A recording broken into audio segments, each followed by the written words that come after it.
Bismillahirrahmanirrahim.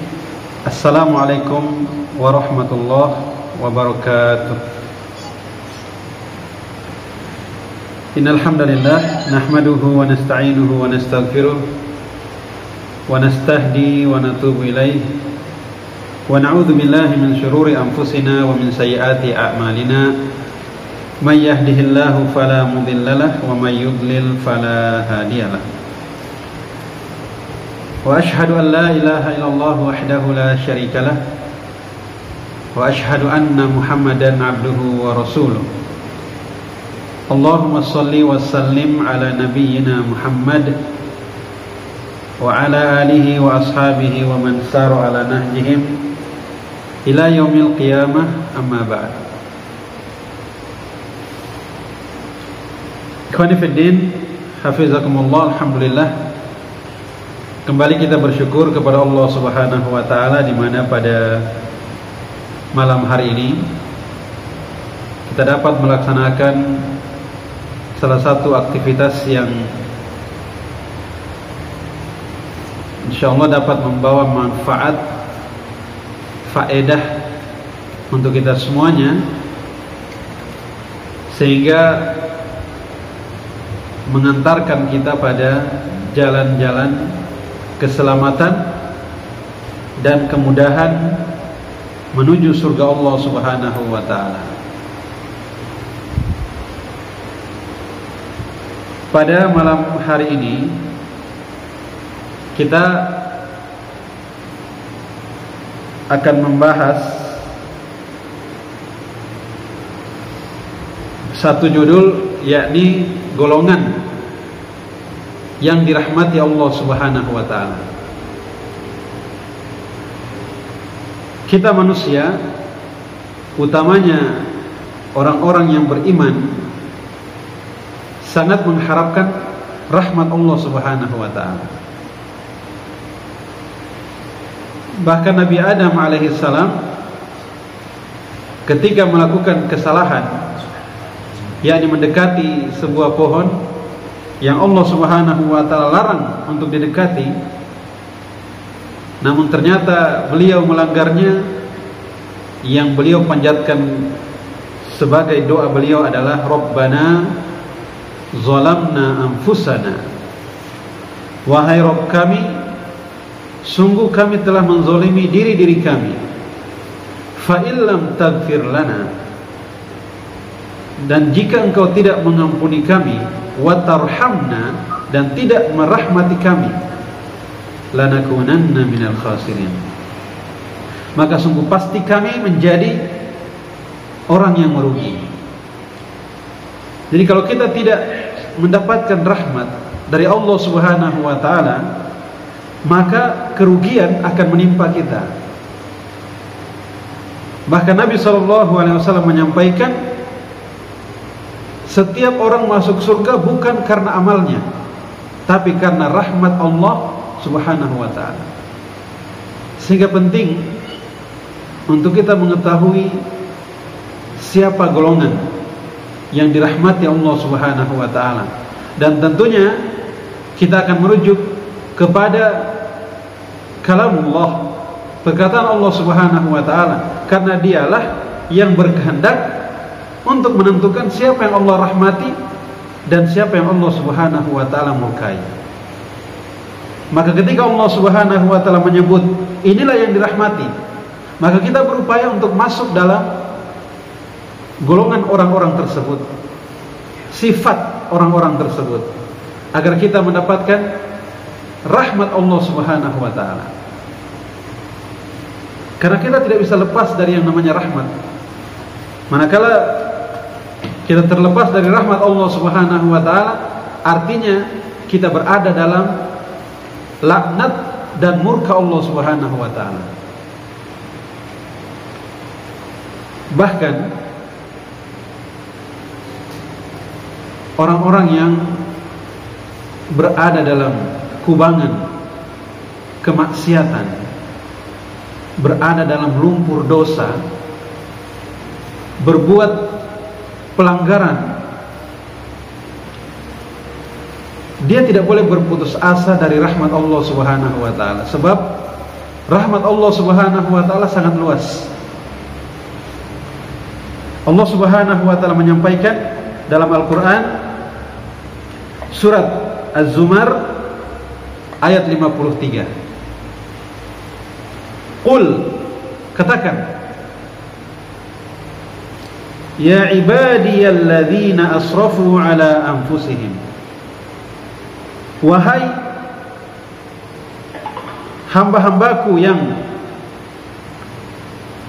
melampaui batas terhadap diri mereka.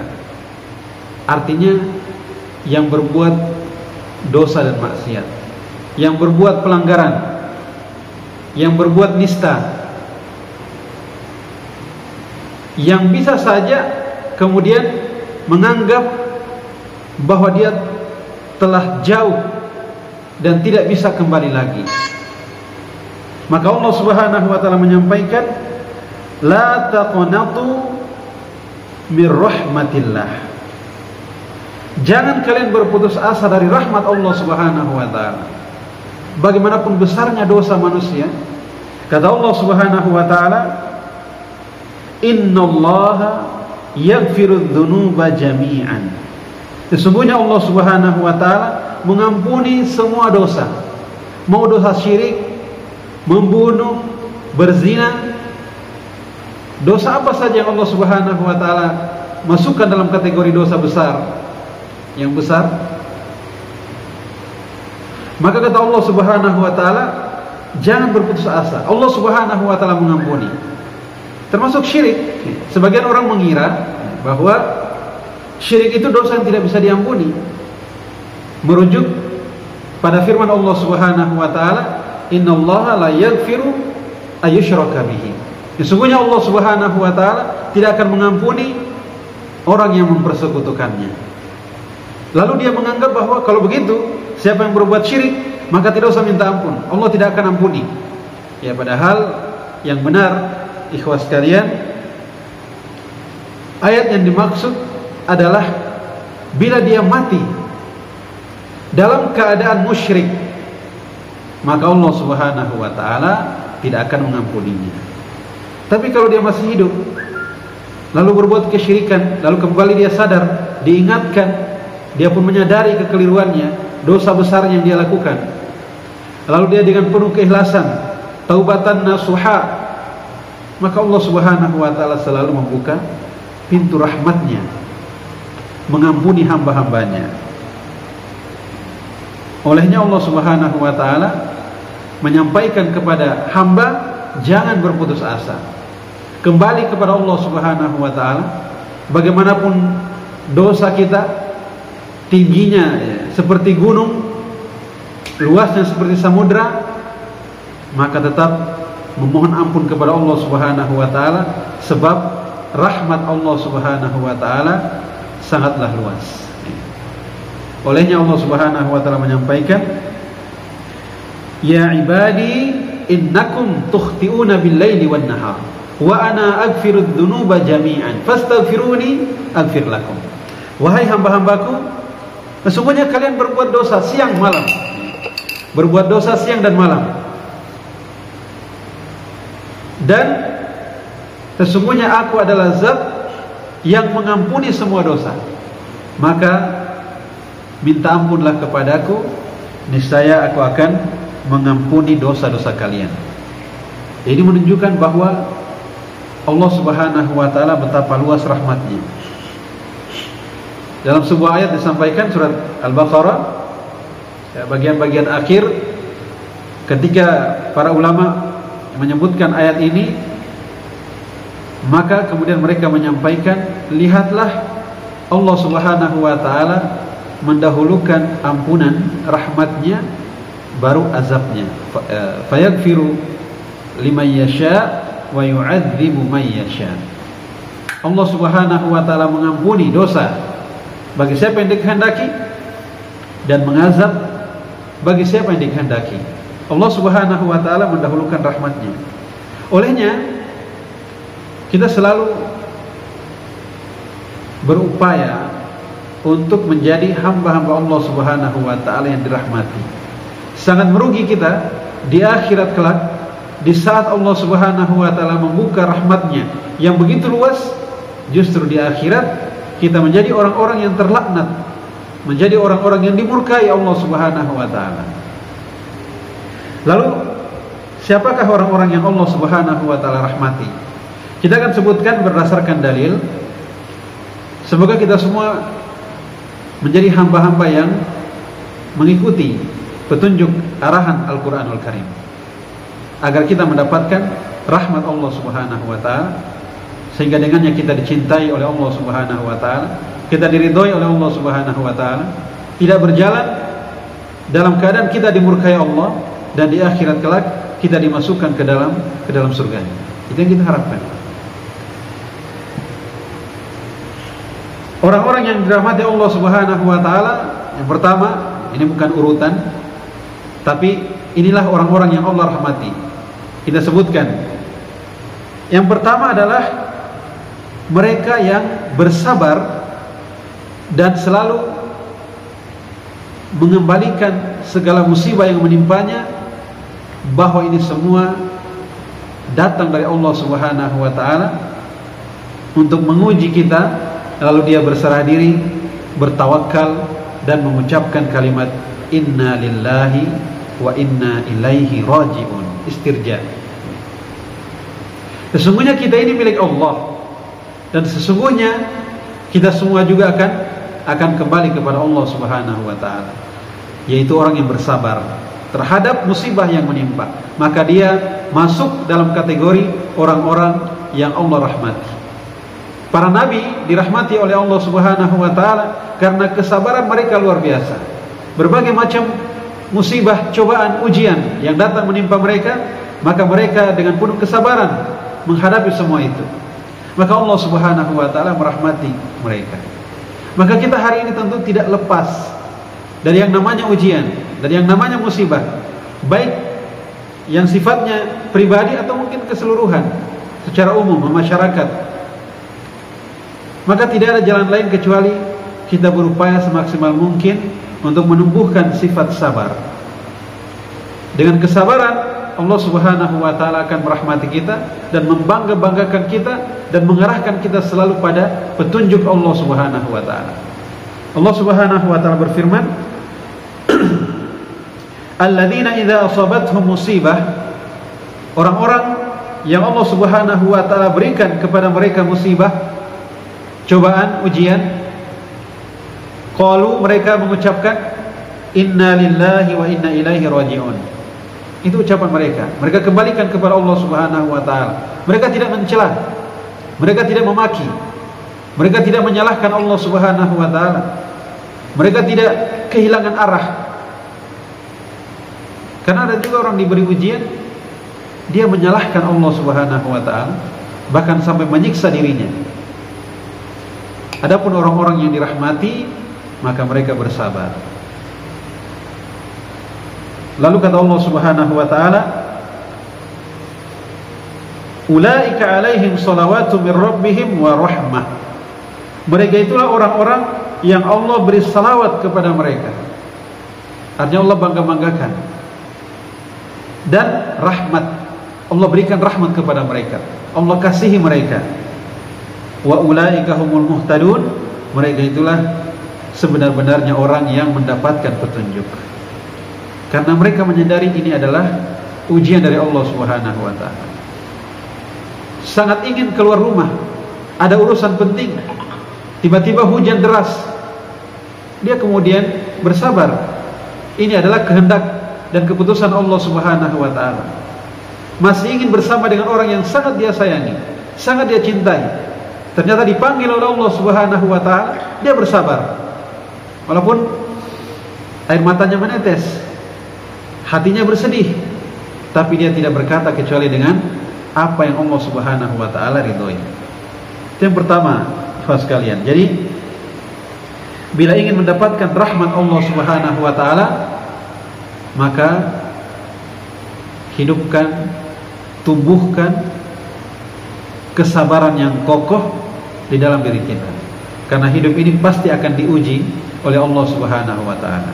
Namun saat diuji, kita mampu menghadapinya dengan mengembalikannya kepada Allah, dengan bertawakal kepada Allah, maka disitulah rahmat Allah Subhanahu wa taala akan kita dapatkan. Yang berikutnya, agar mendapatkan rahmat Allah Subhanahu wa taala juga disebutkan dalam surat Ali Imran ayat 132. Ali Imran ayat 132. Siapapun yang ingin mendapatkan rahmat Allah Subhanahu wa taala, maka dua hal yang dia lakukan, yakni mentaati Allah dan mentaati Rasulullah sallallahu alaihi wasallam. Tidak akan bisa kita mendapatkan rahmat kalau kita menjadi orang-orang yang menyelisihi Allah, menentang Allah, atau menyelisihi Rasulullah sallallahu alaihi wasallam. Karena Allah Subhanahu wa taala menyampaikan dalam ayat ini, surat Ali Imran ayat 132, wa atii'ullaha war rasula la'allakum turhamun. Dan taatlah kalian kepada Allah dan taatlah kalian kepada Rasulullah sallallahu alaihi wasallam, la'allakum turhamun, agar kalian mendapatkan rahmat. Jadi saat mendapatkan firman Allah Subhanahu wa taala berupa perintah atau berupa larangan, begitu pula perintah atau larangan dari Nabi sallallahu alaihi wasallam, maka sikap kita idealnya adalah sami'na wa ata'na. Kami dengar dan kami taat. Jangan terlalu banyak mengolah, memikirkan, dalam artian mau cari tahu dulu untuk apa Allah perintahkan ini, cocok dengan perasaan hati dan kondisi sekitar, tidak. Jadi setiap perintah Allah mau dikelola dengan logika dulu. Ini tentunya keliru. Idealnya adalah taati perintah Allah, taati perintah Rasulullah, lalu kemudian mau cari hikmahnya untuk kemudian semakin mempertegas perintah Allah Subhanahu wa taala. Maka itu tidak mengapa mencari hikmah, walaupun tidak semua disebutkan hikmahnya. Sebagaimana yang biasa disampaikan adalah tentang lalat, misalnya tentang lalat yang jatuh ke gelas minuman seseorang. Nabi SAW menyampaikan, apabila jatuh lalat di tempat minum kalian, maka tenggelamkanlah lalat itu. Lalu kemudian minumlah, artinya dibuang dulu lalatnya. Jangan diminum dengan lalatnya, dibuang dulu lalatnya, kemudian diminum. Jelas kalau logika, bila tidak ada, andaikan belum ada penemuan ya, andaikan belum ada penemuan, mungkin orang, bagaimana mungkin lalat biasa hinggap di tempat-tempat yang kotor, lalu ketika jatuh di tempat minum kita, masa ditenggelamkan? Bukankah kotorannya semakin banyak? Kenapa tidak dibuang saja? Ternyata Nabi SAW menyampaikan, sesungguhnya pada salah satu sayapnya terdapat penyakit, dan pada salah satu sayap yang lain terdapat penawarnya. Dan hari ini sains membuktikan dan semakin menguatkan bahwa memang benar lalat itu memiliki dua sayap. Sayap yang satu ada penyakit dan sayap yang lain merupakan penawar, sehingga ketika kita meminum air di mana lalat sudah sempat kita tenggelamkan, maka air itu menjadi netral kembali. Kalau memang itu pengaruh lalat, ya, kecuali memang air itu sudah ada penyakit duluan, ya, artinya tidak bersih. Tapi kalau airnya bersih lalu ada lalat, maka tenggelamkan lalat itu. Itu perintah dari Nabi SAW. Ketika Allah Subhanahu wa taala memerintahkan kita untuk sholat dengan model sujud sesuai dengan apa yang Nabi SAW ajarkan, sujudnya seperti ini, ternyata didapatkan penelitian bahwa untuk bisa menyeimbangkan elektromagnetik pada diri kita itu hanya dengan gerakan sujud, sehingga darah bisa sampai pada bagian otak yang tidak bisa dijangkau kecuali dengan gerakan sujud misalnya, sehingga pemikiran kita semakin cemerlang, kesehatan kita semakin baik. Itu belakangan. Namun perintah itu pasti ada maslahat, larangan itu pasti ada mudarat, maka itu keyakinan kita. Sehingga apapun yang Allah Subhanahu wa taala perintahkan dan yang dilarangnya, begitu pula yang Nabi sallallahu alaihi wasallam perintahkan dan yang dilarangnya, pasti ada maslahat. Pasti ada maslahat. Dan pasti ada, kalau dia adalah perintah, pasti ada maslahat. Kalau dia adalah larangan, pasti ada mudarat. Jangan membunuh. Dilarang dalam agama, jangan membunuh. Maka jelas ada mudaratnya ketika orang membunuh dengan sengaja. Dan hal-hal lainnya. Jadi, bila ingin mendapatkan rahmat, taati Allah, taati Rasulnya. Di mana kita bisa mendapatkan ketaatan itu? Ya tentu dengan belajar, membaca, bermajelis ilmu, mendengarkan nasihat-nasihat, agar kita mengetahui mana yang Allah perintahkan dan mana yang Allah larang. Jadi ini yang kedua, taati Allah dan taati Rasulnya, maka kita pasti dapat rahmat. Di akhirat kita dimasukkan ke dalam surga Allah Subhanahu wa ta'ala. Yang berikutnya, agar kita mendapatkan rahmat Allah Subhanahu wa ta'ala, kita harus berbuat dalam agama ini. Jangan menjadi orang yang vakum ketika mengetahui agama lalu hanya ingin beragama soleh secara pribadi, tidak ingin lagi berbuat, tidak ingin lagi berjuang, tidak ingin lagi berkontribusi dalam agama. Maka Allah Subhanahu wa ta'ala membedakan pada zaman Rasulullah sallallahu alaihi wasallam, orang yang pergi berjihad dengan orang yang tidak pergi berjihad, orang yang berjuang dengan jiwa dan harta dengan orang yang tidak berjuang dengan jiwa dan harta. Maka bila ingin mendapatkan rahmat Allah Subhanahu wa ta'ala, selain kita banyak bersabar atas segala musibah, kemudian kita selalu berupaya untuk menjadi hamba yang taat atas segala perintah dan menjauhi segala larangan, maka kita juga berupaya untuk berkontribusi dalam agama, berbuat. Apa yang bisa kita persembahkan, apa yang kita miliki, itu yang kita berikan. Jangan memberikan yang tidak kita miliki. Lihat, kita berkaca lalu melihat kemampuan apa yang saya miliki untuk saya sumbangkan kepada agama ini, untuk saya wakafkan kepada perjuangan di jalan Allah Subhanahu wa ta'ala. Kita hartawan, rajin berinfak, infakkan harta kita di jalan Allah Subhanahu wa ta'ala. Kita hebat beretorika, mari penuhi diri kita dengan ilmu dan kebijaksanaan, sifat bijak, lalu sampaikan kebenaran dengan retorika kita, dengan perkataan kita yang kemudian bisa menyihir orang untuk kemudian mengikuti kebenaran. Sebab perkataan indah itu, retorika yang baik itu dapat menyihir orang. Dalam artian, ya orang akan begitu mendapatkan kalimat-kalimat yang baik, lalu kemudian orang meresapi hingga ada yang bisa menangis, ada yang bisa tertawa. Maka ketika dia mengetahui ada kemampuan dan basic itu, maka dia olah, dia pertajam untuk apa? Untuk dia wakafkan kepada agama Allah Subhanahu wa ta'ala. Dia punya kemampuan mendesain, gunakan desain itu untuk mendesain segala macam hal yang bermanfaat untuk agama ini. Dia punya talenta apa? Dia punya kemampuan apa? Fisik, harta, pikiran, tenaga, gunakan di jalan Allah Subhanahu wa ta'ala agar kita mendapatkan rahmat Allah Subhanahu wa ta'ala. Allah Subhanahu wa ta'ala menyampaikan, la yastawil qa'iduna minal mu'minina ghairu ulil dharari wal mujahiduna fi sabilillahi bi amwalihim wa anfusihim. Tidak sama, kata Allah Subhanahu wa ta'ala, orang beriman yang duduk, yang tidak berbuat apa-apa untuk agama ini, hanya memikirkan dirinya, sholat, baca Quran, zikir, hanya untuk amalnya pribadi, tidak untuk orang banyak.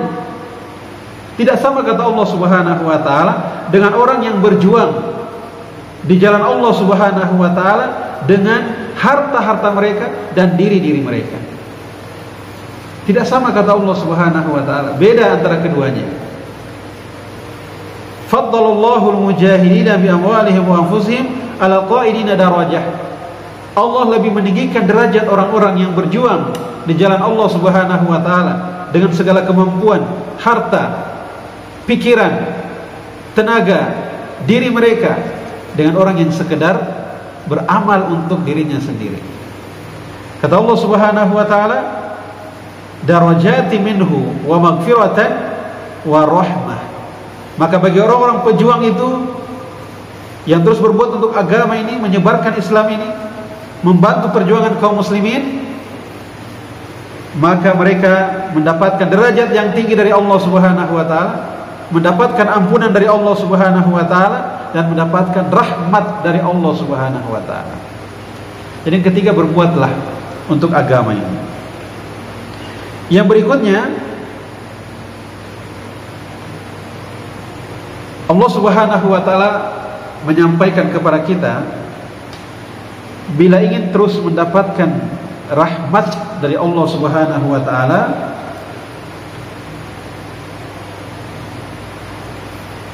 yaitu meneguhkan iman kita, meneguhkan iman kita.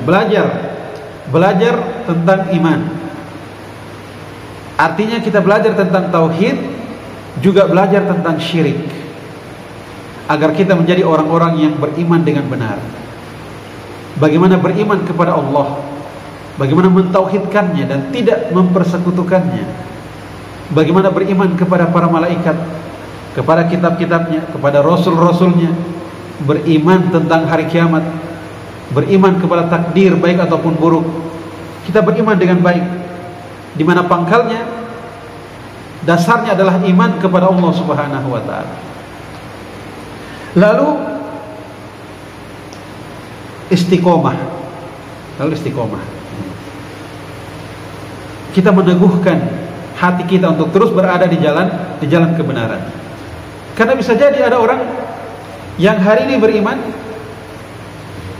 besok beriman, namun lusa tidak lagi beriman kepada Allah. Waliyauzubillah. Ada yang bisa 1 bulan rutin melaksanakan sholat, namun kemudian setelah itu dia menjauhi sholat. Dan itu benar-benar ada dalam kehidupan keseharian yang kita saksikan. Maka orang-orang yang dirahmati, dia berupaya semaksimal mungkin untuk hidup dalam keistiqomahan. Dia terus berupaya berdoa kepada Allah agar diberikan kekuatan hati, kekuatan jiwa untuk selalu istiqomah di jalan Allah Subhanahu wa taala. Tentu tantangan bervariasi. Orang-orang yang mau istiqomah menegakkan sunnah-sunnah Rasulullah Sallallahu Alaihi Wasallam akan mendapatkan berbagai macam cobaan, berbagai macam hujatan, berbagai macam sindiran, atau berbagai hal yang tidak mengenakan. Tapi dia bersabar, dia berupaya semaksimal mungkin untuk menjadi hamba yang istiqomah, maka dia akan dirahmati oleh Allah Subhanahu wa taala. فَأَمَّا الَّذِينَ آمَنُوا بِاللَّهِ وَاعْتَصَمُوا بِهِ فَسَيُدْخِلُهُمْ فِي رَحْمَةٍ مِّنْهُ. Maka adapun orang-orang yang beriman kepada Allah dan teguh dengan keimanannya, istiqomah kepada Allah Subhanahu wa taala, istiqomah dengan ad-din ini, maka kata Allah Subhanahu wa taala, maka akan kami masukkan mereka ke dalam rahmat Allah Subhanahu wa taala. Ini yang paling utama, istiqomah. Kemudian yang terakhir, yang sudah mau masuk waktu,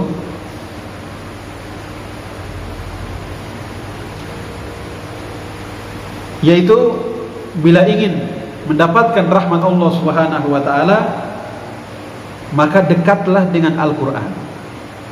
Kita tidak bisa mendapatkan rahmat kalau kita adalah orang-orang yang tidak dekat dengan Al-Qur'an, tidak akrab dengan Al-Qur'an. Hari-hari kita tidak pernah ada nilai-nilai Quran, kita tidak membacanya, kita tidak juga menghafalnya, apalagi kita tidak mengamalkannya, ya tentu akan jauh dari rahmat Allah Subhanahu wa taala. Buat komitmen untuk selalu dekat dengan Al-Qur'anul Karim, karena dia adalah kalamullah, dia adalah surat yang datang dari Allah Subhanahu wa taala yang diperintahkan untuk kita baca. Bayangkan kalau ada kita mengirimkan pesan, lalu orang tersebut tidak membacanya, padahal itu penting. Tentu perasaan kita, kenapa tidak dibaca-baca pesan, cuma centang satu kalau WA ya. Padahal penting ini pesannya. Padahal dia hidup, HP-nya ada ya, aktif, cuma sengaja memang dia buat centangnya seperti itu misalnya. Nah itu tentu kalau kita tahu ternyata dia aktif tapi tidak pernah buka pesan kita, bagaimana perasaan kita? Tentu kita akan merasa diabaikan, tidak diperhatikan. Allah Subhanahu wa taala pun telah menyampaikan dalam Al-Qur'an, dalam surat Al-Furqan, keluhan Rasulullah sallallahu alaihi wasallam ya,